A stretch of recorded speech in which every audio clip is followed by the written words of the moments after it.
Hello and welcome to our first exhibit in a series of virtual storytelling of Wayne County Memories. I'm Paul Sailors, local history assistant at the Wayne County Public Library in Goldsboro. In continuation with our successful She Changed the World programs, which featured three powerful women from Goldsboro that rose to the forefront of women's rights and civil rights, we will be exploring the Goldsboro Women's Club and other women's benevolent societies that were in existence as early as 1860. The Goldsboro Women's Club was a white women's organization founded in 1899 by Mina Rosenthal Wheel. Black women's clubs were highly active in Goldsboro at the same time. We will follow the thread that these powerful women wove through Goldsboro's rich tapestry and their influence on Goldsboro's cultural and civic atmosphere. But first, we would like to recognize and thank a few organizations that have made this possible. The Wayne County Public Library received a North Carolina Cares Humanities Relief Grant from the North Carolina Humanities Council. Funding for North Carolina Cares has been provided by the National Endowment for the Humanities as part of the Coronavirus Aid, Relief, and Economic Security Act, which is an economic stabilization plan. And a very special thank you to the Wayne County Museum for access to their Goldsboro Women's Club archive. The Goldsboro Women's Club was officially established in 1899, but the women's benevolent societies appear in Goldsboro newspapers much earlier. Black and white women's benevolent societies notices were printed in the local newspapers as early as 1872.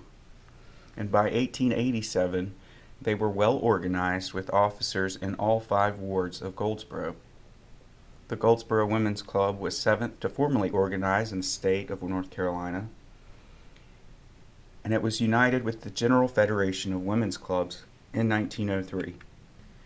I'd like to introduce you to Charlotte Perkins Stetson. She was a friend of Mrs. George C. Royal and came to Goldsboro for speaking occasions, presenting her poems and progressive women's culture. On the right, Goldsboro Daily Argus states on Tuesday, May 10, 1898, that Mrs. Charlotte Perkins Stetson will lecture in the Opera House tonight for the benefit of the graded school library. Mrs. Stetson is a poet as well as a lecturer. Goldsboro Daily Argus mentions of Mrs. Stetson's visits multiple times. In March of 1899, at the call of Mina Rosenthal Wheel, 63 women gathered at the Messenger Opera House on South Center Street to organize what was then regarded in the paper by husbands as an evil instrument. The men were skeptical of the power the women might choose to wield upon them. As I stated, Mrs. George Royal, who had very strong suffragist ties locally as well as in New York, invited Sally Southall Cotton from Lenore County and Charlotte Perkins Stetson from New York to speak at the first meeting at the Opera House. From the beginning, the group devoted its efforts to community betterment and cultural activity for its members. It sponsored the first kindergarten, started the first public library, the health department, and the welfare office, fought for better school facilities, cleaned up the town, promoted better living standards, and helped those in lowly circumstances. The fight for equal suffrage was an important chapter in the club's history. With a half-dozen other clubs in the state, Goldsboro in 1902 helped to form the State Federation of Women's Clubs. In fact, the Federation convened in Goldsboro in 1905, 1915, and 1949. On the right in this slide are the minutes of the first meeting on March 23, 1899. Mrs. Wheel took the chair and introduced Charlotte Perkins Stetson and Sally Southall Cotton. Mrs. Stetson made a short address telling the objectives and character of a women's club. Miss Cotton followed by urging women to join the club, for it would give them an opportunity to work. A vote was taken for and against organizing a women's club. The ballot was 44 out of 63 in favor of a club, some not voting. A nominating committee was then appointed and an executive committee was selected. 63 charter members were enrolled. Club meetings were first held in the Wayne County Courthouse. A few months later, they began to convene in a room above Parrott's Shoe Store on West Walnut Street. Several clubs stemmed from the Goldsboro Women's Club. An active garden club, the first organized in the state, encouraged planting of homes, grounds, public plots, and highways. The book club, which would evolve into the Wayne County Public Library, circulated current books and gave talks on literary highlights. And a junior club was active at one time, but during the Depression, both senior and junior clubs merged for financial security. The ushering in of the Goldsboro Women's Club, its leaders and members, was the beginning of a change in the civic and cultural development of Goldsboro. Temporary chairmen were elected to preside over the first meetings of 5 departments that were created within the Goldsboro Women's Club: the Home Science Department, Child Study Department, Music Department, Mental and Physical Culture Department, and the Village Improvement Department. The departments got right to work. For example, the Village Improvement League saw to it that the chickens, pigs, ducks, and geese were kept off the streets of Goldsboro, eliminating the manure droppings and other filth. They insisted that screens be placed on the doors and windows of all food handling stores. They saw to getting an ordinance passed against spitting by the loitering men on the courthouse steps, the post office steps, and other public buildings. The ordinance granted the ladies permission to place barrels and boxes for litter and paper in the downtown area. In fact, merchants had to move sacks of flour to a place where the men could not sit on them as they gathered. The women inspected jails, and they began improving their homes and yards. They canvassed in town, asking homeowners to plant and care for at least 2 trees. At the first meeting of the Mental and Physical Culture Department, a Chautauqua committee was formed, and a local name of Chautauqua was to be determined. Chautauqua is a traveling road show which presented Shakespeare, opera, poetry, and other cultural edifications throughout the United States. The Chautauqua Company is still in existence today, though they no longer travel.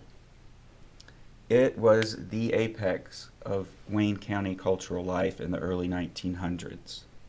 Our exhibit in December will feature Goldsboro's Great Chautauqua. The Goldsboro Studies Department focused on tuberculosis, the Red Cross, polio, community chest, U.S. savings bonds, and aid to the needy close at hand or in counties and countries far away. At the beginning of the 20th century, there were few laws regulating and restricting children in the workplace. It was not uncommon, for example, for a textile mill to hire parents and their children. In rural areas, farming families depended on their children to help on the farm. It would not be until the passage of the Fair Labor Standards Act in 1938 that there would be a federal law to curb draconian child labor practices.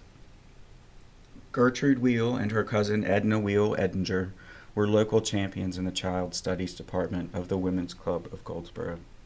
To give you an idea of how bustling Goldsboro was just before World War I, in 1914-1915, the Chamber of Commerce reports in the city directory that 19 industrial plants were in and around Goldsboro with 1,650 employees.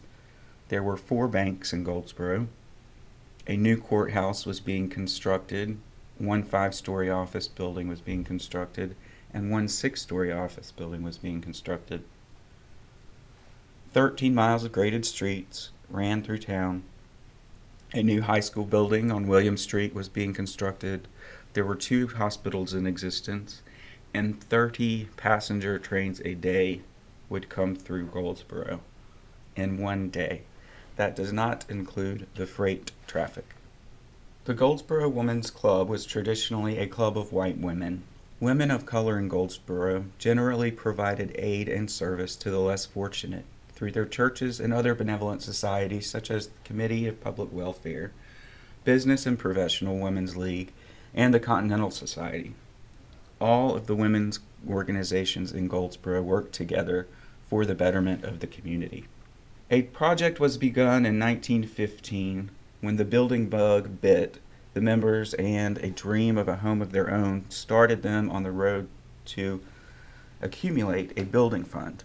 After World War I, the club undertook two ambitious revenue projects to raise money for the building fund. One was the operation of a cafeteria next to Robinson's drugstore. The second, running a filling station that was constructed temporarily on the lot purchased for the building site. The sale of the filling station paid for the lot on William Street and promoted the Mulberry Street extension to the east. The cornerstone was laid on the northwest corner of the building in 1927.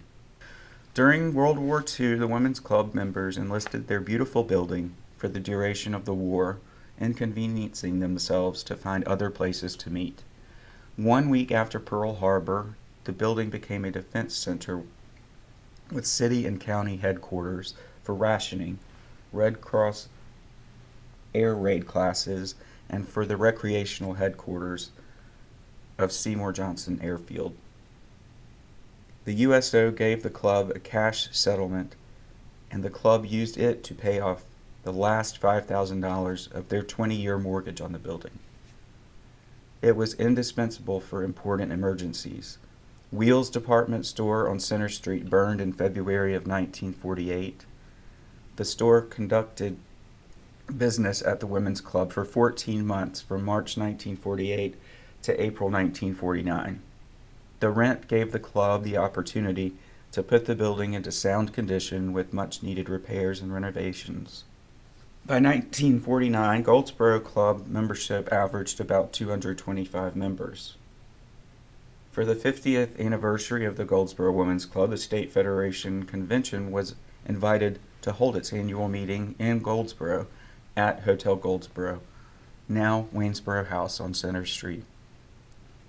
They sang the club women's hymn, written by Sally Southall Cotton, and recited the collect for women's clubs, written by Mrs. Mary Stewart. Seymour Johnson Field was reactivated in 1956, and the USO returned to rent the first floor of the club until 1973. The ladies returned to the building until 1985, when Women's Club Executive Board moved to donate the building to the Wayne County Historical Association to continue its use for public service.